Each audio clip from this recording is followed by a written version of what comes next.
guys, and happy Monday. Welcome back to another vlog. I thought I would do a little daily vlog. I've been really inspired. I've been watching so many people's day in the lives as opposed to like a weekly vlog. I love a weekly vlog, don't get me wrong, but my weekly vlog's like 25, 30, sometimes 35 minutes at a push, and that's for an entire week. As a daily vlog, you're getting like the nitty gritty from start to finish of like a typical day. Like this, for example, I don't think I normally vlog first thing in the morning because I morning voice galore. I'm still like waking up. I'm the kind of person that doesn't like to be spoken to first thing in the morning, but I'll make an exception for you guys. I guess no one's talking to me, I'm talking at you. Also, if I'm being so for real, I wanted to get back on my upload schedule, and so a daily vlog would be nice. I can vlog today, get it up tomorrow, and then we're back on our usual upload schedule, because at the moment I'm literally vlogging that day and then editing the weekly vlog and getting it up that night, and it's just not sustainable. So I need to get back on my schedule, and what better way than to bring you guys along today. It is Monday today. It is a public holiday actually here in Adelaide for Adelaide Cup, I think. So nice long weekend vibes. Nick has the day off. He's just in bed sleeping. I was like,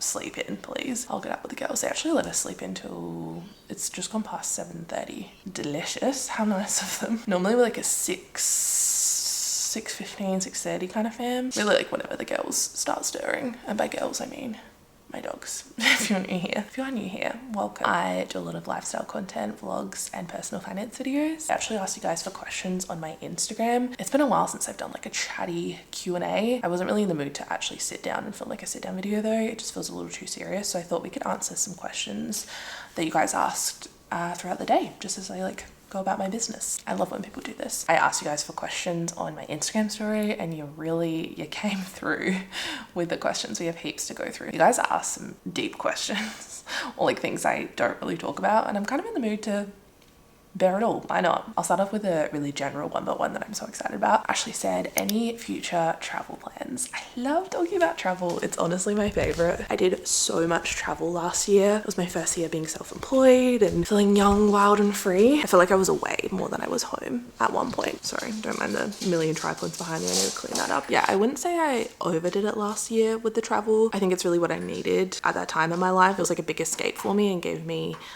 something to look forward to. I feel like I've done a lot of healing in the last few months especially, and I'm feeling really content with where I'm at.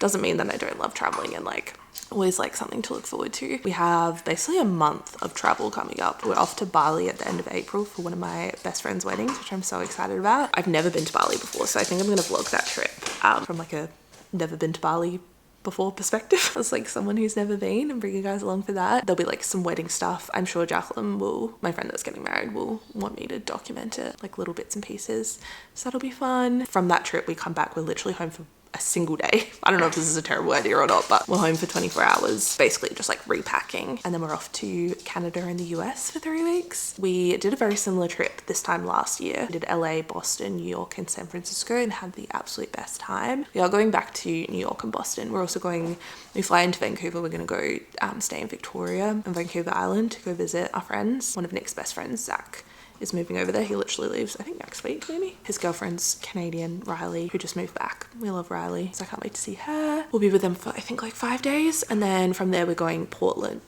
Seattle, Portland, New York and Boston. But in between New York and Boston we are stopping at a couple places like Connecticut, Rhode Island, just to break up the journey and see a little bit more. Oh, hello. So yeah, those are our travel plans as of right now. It's basically just all the first half of the year. We're also going to Bali, I think, again in October for our okay, cool, for our friend's 30th, a little group trip. So Bali. Okay, ma'am. We didn't have our morning cuddle, did we? This girl. You guys know we have been in our matcha era. I made matcha from home for the first time last week, and I've had it every day since. I am obsessed. But one thing about me, I love a strawberry matcha. I have a bit of time this morning since today is a public holiday. I'm gonna make some strawberry syrup. Homemade strawberry syrup. So I have some frozen strawberries. I've done this once before with blueberries. I made a blueberry syrup for my iced lattes, which was delicious. So I'm assuming it's the same kind of process. Just boiling these with some water and a bit of sugar and then straining it. Bob's your uncle.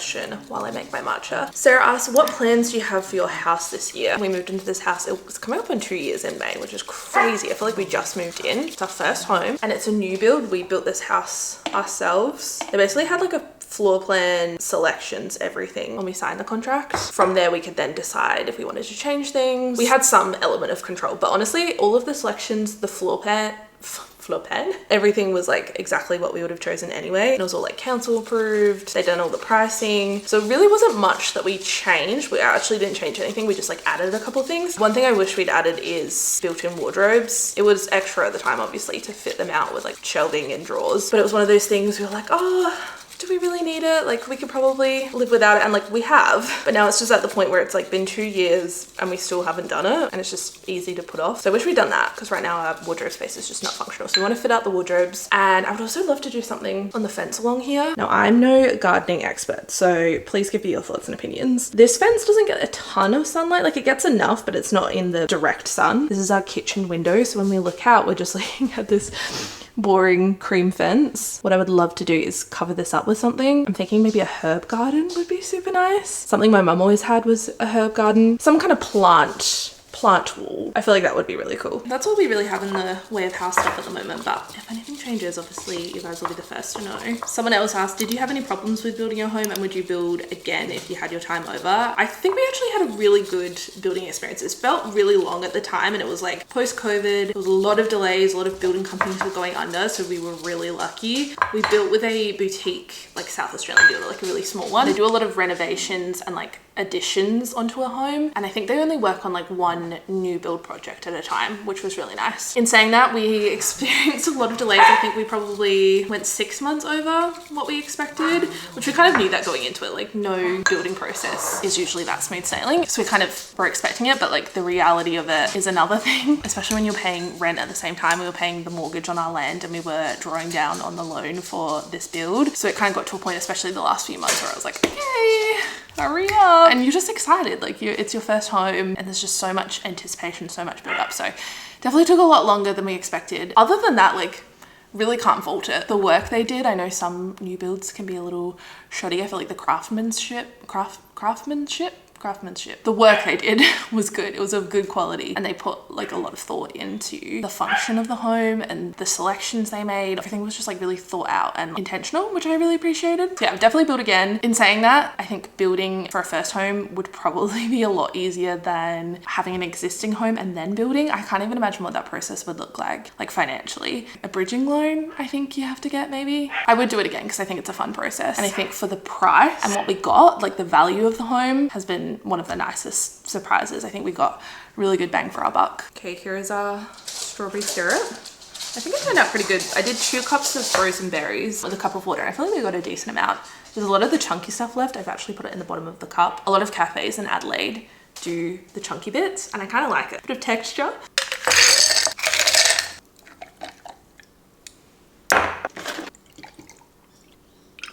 Oh, it looks so pretty. Wow, guys, that is stunning. That is stunning. I need to take a photo. I'm like, have you ever seen a more beautiful strawberry matcha? I'm gonna give it a little stir. That's pretty good.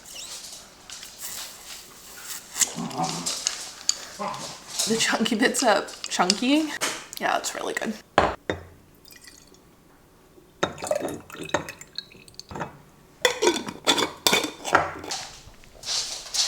Baking. Thank you so much.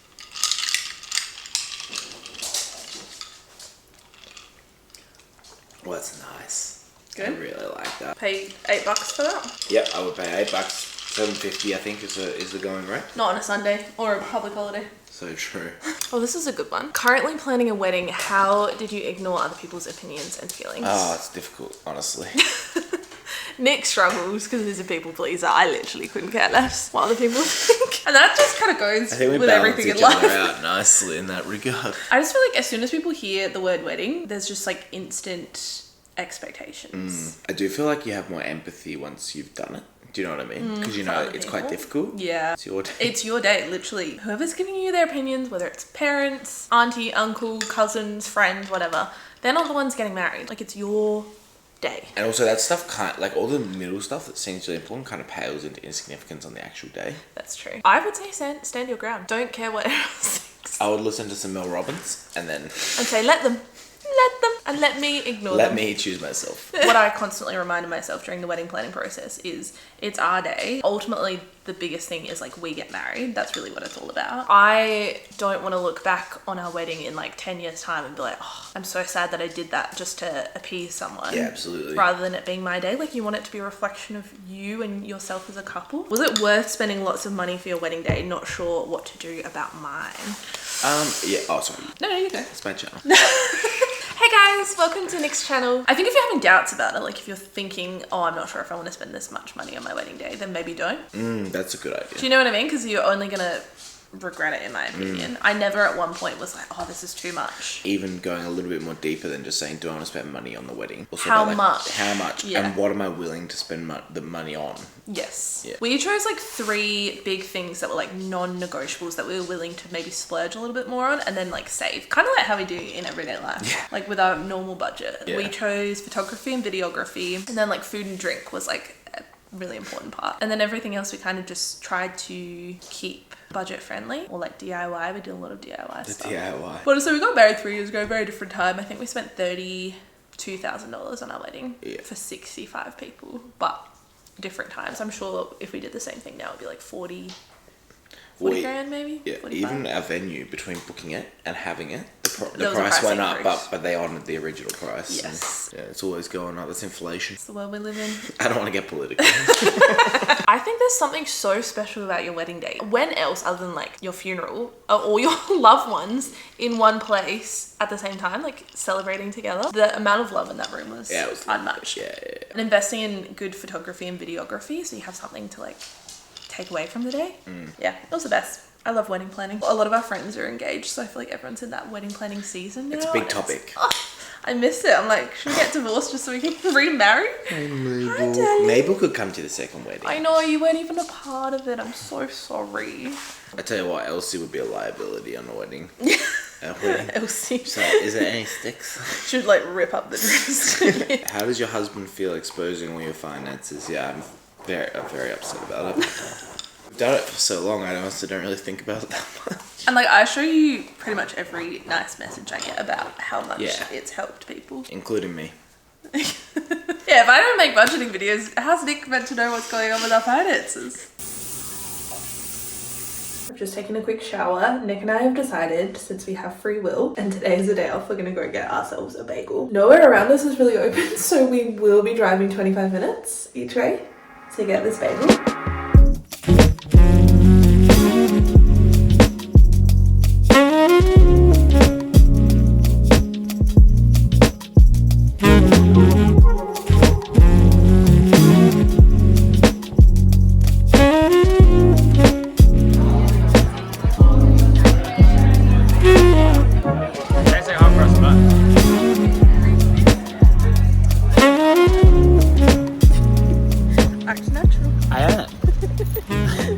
We just got home, our Dinnerly box just arrived, which is honestly perfect timing because none of the shops are open and we have nothing for dinner. We have some like frozen bassa that we were gonna make that I can like cook up with some peas and broccolini, but a nice hearty meal is always my preference. I just worked with Dinnerly for the last few months on my Instagram. I'll have my discount code on the screen if it still works. I'm not working with them anymore. We literally just love it and it's really good value. We wanted to keep it going. So we've got halloumi, parmigiana, spaghetti this week, Thai pork meatballs, chunky chorizo and tomato pasta, and saucy Moroccan beans. Oh, and this one has chorizo in it as well. I didn't even realize. Chorizo.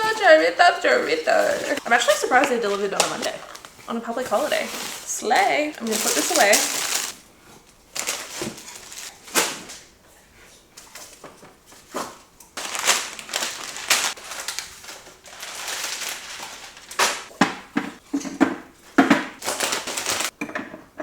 It is now suddenly 4 o'clock. Where is the day gone? Nick has been in full housework mode. We got a walking pad. So Nick was doing his 10,000 steps watching some kind of sports documentary and then like putting washing on and unloading it in between. We've got another load about to go off, so hang that out together. And yeah, I've just been doing some editing. I'm editing this vlog because I want to get it up tomorrow so I can get back on my upload schedule. I often do this with the weekly vlogs. I'll try and edit every single day, so then when it gets to the end of the week I'm not editing a whole weekly vlog. I've been doing little bits here and there. So I've just been editing this vlog up until now, pretty much doing some emails because it is public holiday here in South Australia, but I don't think it is anywhere else, I want to say. Question mark? I don't know, I'm still getting emails. I also need to update my budget tracker because I haven't in a couple of days, and we have had some expenses. Which reminds me, I have a question from Lindsay. She asked, how do you track how much money you have in your different savings accounts, e.g. holiday, etc.? If you guys didn't watch my payday routine, I uploaded it a couple of weeks ago. I'll have that video linked down below because I think that's a really good reference point. I went through all of our different bank accounts set up and how I reflect it on the spreadsheet. We basically have one main savings account, like our offset account, which houses our emergency fund, sinking funds, all of our savings, and I track it on the savings and debt tracker tab on the CoPlenty spreadsheet. I use the yearly 2.0 one. If you already have a starting balance, you can include that in the start column, and then as you add to it over the months, it will just automatically track for you. I don't even have to update it, which is really handy. Oh, this one's kind of a fitting question. How do you manage expectations between you and Nick, i.e. chores, standards, etc.? Being in a 7-8 year relationship now, I think I've come to realize that it's never going to be completely 50-50. Nick might be at a point whether he's busy with work or he's just not doing well mentally where he's only able to give 20%. And then as his partner, I'm, you know, picking up the slack and vice versa. Like there's definitely been times where he has done that for me. And so yeah, it's never 50-50. I think we've really learned to be a team at the end of the day. One of the best things I ever heard, I heard this years ago, someone said like, it's you against the problem. Like none of this fighting against each other. You're on the same team. It's you tackling an issue, an argument, a task. It's doing it together. And I think when you really take that in, it just changes your whole perspective. Yeah, we're very much a team. We really, I guess we just like communicate. I think constant communication is key. It's never going to be completely 50-50. It's never going to be completely equitable. And I think just communicating when you're frustrated or if you feel like you're giving a lot and maybe you're not getting that in return, just like communicating that. Don't let it build up and build into resentment. There'll be times where I'm doing more or he's doing more, and that's just dependent on where we're at physically, mentally, and emotionally. We really just like check in with each other, and I think at this point we just, you know, we've been doing it long enough, you know. Also showing appreciation for each other. I think it's really easy to take stuff for granted, but if Nick does something and goes out of his way to do something to help me and help my day go even smoother, just thanks. Thank you so much, my love. Thank you for thinking of me. Thank you for doing that for me. Just like appreciation, it really goes such a long way. It is so hot. I know. Beaches, huh? Sorry. You don't like me messing up your... I just said to bear it in mind. By doing the sequential, you can fit a third thing on it. I'm assuming that's dry. It will be, yeah. Oh.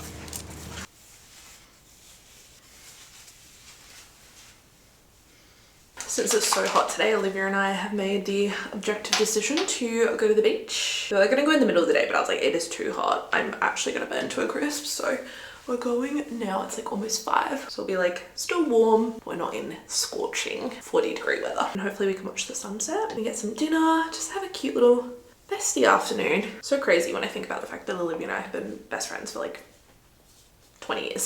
Sorry. And we're still friends. Wild. I'm gonna answer another question. This one's quite topical. What is the best part about living in Adelaide? Partner and I are seriously thinking of moving there. Oh my god, I could go on all day about how much I freaking love Adelaide. I feel like it's the perfect mix of stuff happening, but it's not too busy. We're not your Melbourne, we're not your Sydney, we're not trying to be. There's so many beautiful cafes and restaurants, like the food scene here is incredible. There's always stuff going on. We have such a great arts community here. There's truly something for everyone. One of my favorite parts is just how close everything is. You quite literally have the most beautiful beaches, not busy beaches, and then 20 minutes the other way, you've got the Adelaide Hills. 20 minutes the other way, you're in the city. 20 minutes the other way, you're in McLaren Vale. Everything is just so close and is truly at your fingertips, and I don't understand people that say Adelaide's boring. People often compare it, they're like, oh, it's so boring compared to Sydney or the Gold Coast, Melbourne. Like, what are you doing on the Gold Coast or in Sydney that you can't do here? Like, I'm not going to Movie World every other weekend if I lived in the Gold Coast. You just have to find it. Like, you have to find the fun. Okay, this one's kind of a juicy one, and maybe I'm unpacking a whole can of worms here. Do you ever get worried about stalkers sharing so much? I have been stalked before.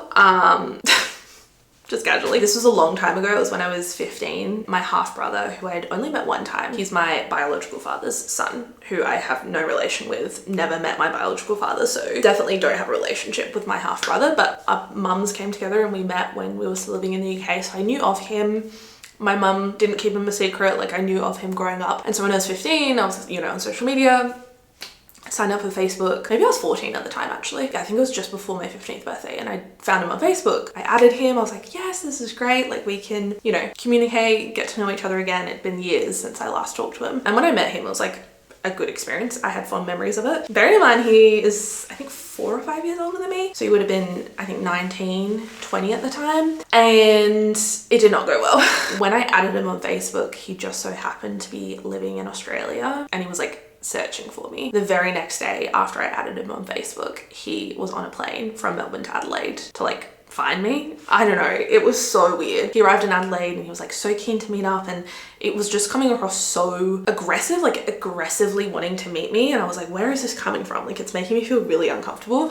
And I expressed that. I just added you on Facebook. This is all a bit much. That next week was my 15th birthday. He saw on Facebook what high school I was going to, and he turned up to my high school. I don't know why they even allowed this looking back. Kind of problematic now I think back on it, but he left a package, a birthday present for my 15th birthday at the school reception. Someone messaged one of my teachers and was like, Ella has something for her in reception. I was like, what the fuck could this be? I took it home, I opened it up, and it was the most over the top present. Bearing in mind, I have no relationship with this man. He is a stranger to me at the end of the day. Like I know we have some kind of blood relation, but like I don't have a relationship with him. And it was like a nice gesture, but at the same time, it was just so, it was too much, especially as a 15-year-old. I was so freaked out. I was like, why is he coming to my school after I've said like, I'm scared of you and this is making me really uncomfortable, and then you're coming to my school and dropping off random packages. Anyway, there was like a diamond necklace, this like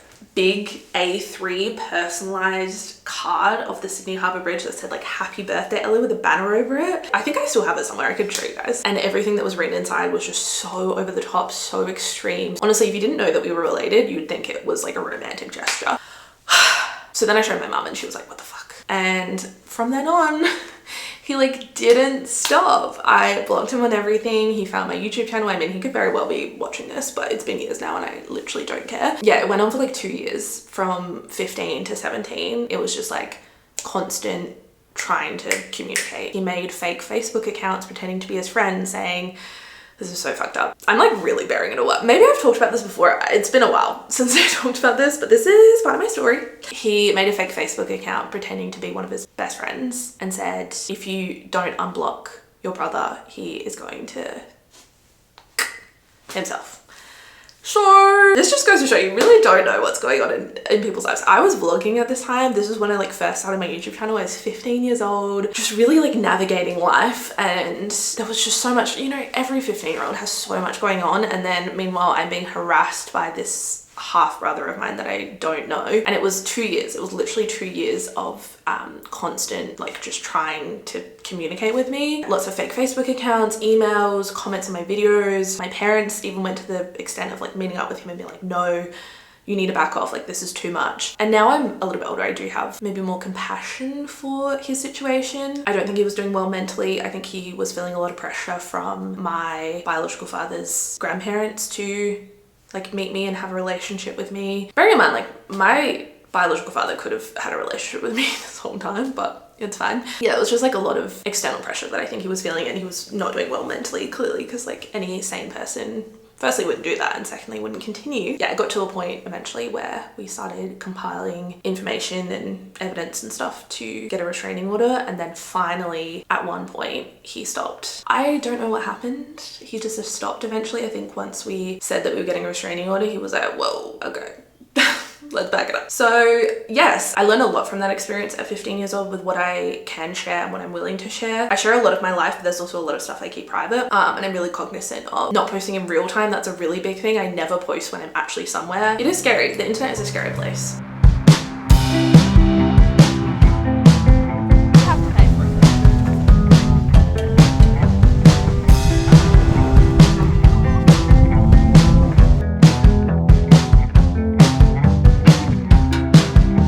Camped out on the porch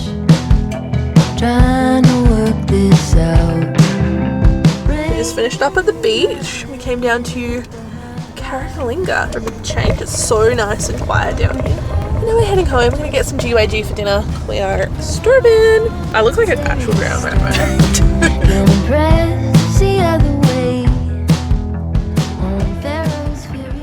I'm home now. Post swim, post shower, feeling nice and fresh. I'm just doing my skincare.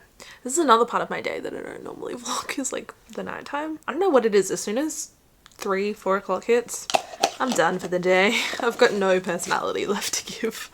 But I had the most beautiful afternoon with Olivia. So good hanging out. We went to Carrickalinga, which is like an hour drive from here. It was so quiet. We were trying to avoid the crowds and we really did. It was like no one else on the beach. We went for like an hour-long swim as the sun was setting. It was stunning.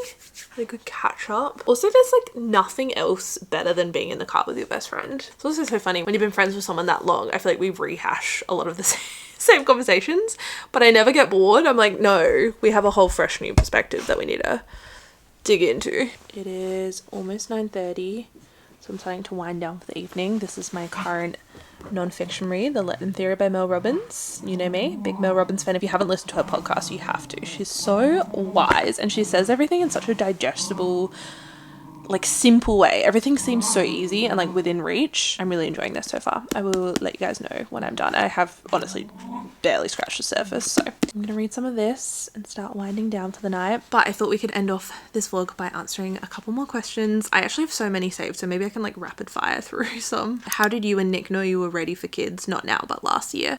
This time last year we were approaching 2 years of marriage and it just felt like the right time, to be honest. It's something we've constantly had conversations about throughout our entire relationship, is like the topic of kids and when might feel right for us. At the end of the day, I don't think you ever really feel ready necessarily. You just like feel more ready than maybe you have before.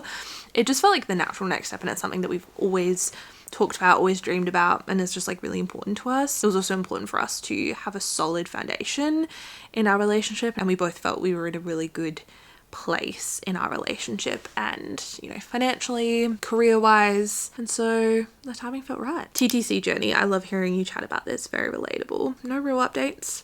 We're still on the journey. I feel like 2025 is like when we've really started actively trying post miscarriage. Last year was like a year of healing, and honestly I was like barely even in the country to, you know, do what you need to do. We've both made some good lifestyle changes to hopefully increase our chances, and yeah, who knows, it's something that we literally have no control over. We can do all the right things and whatever's going to be is going to be, and we're just like remaining hopeful, doing the things we need to do.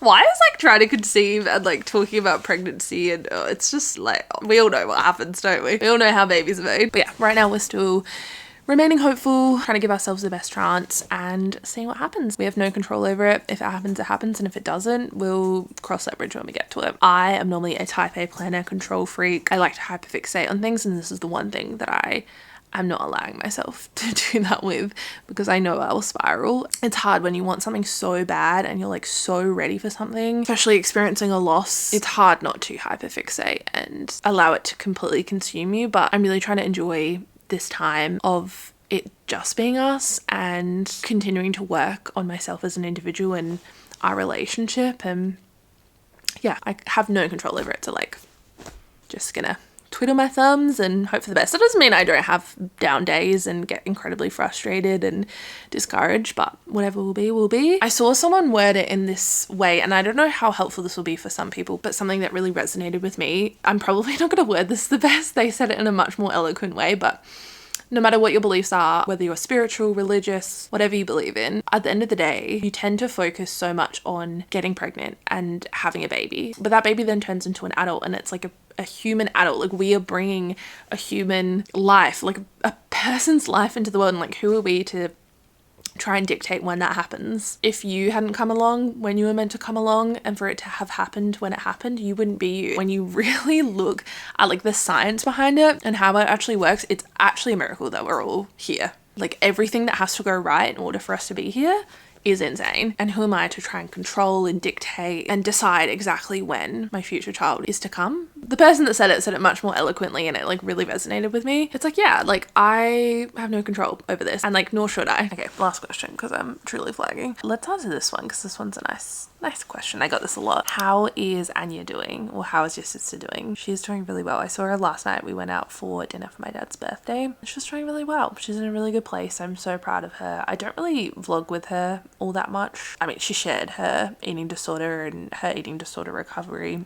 quite heavily on my channel back in the day, and she was so brave for doing that. I look back on that and I'm like, wow, she brought so much awareness to it, and I know it helped so many other people out there. It was something that we like did together. We talked about it together and did a couple of videos, and then she had a bit of a setback. It was around our wedding time, and yeah, I didn't see her for like a year and a half.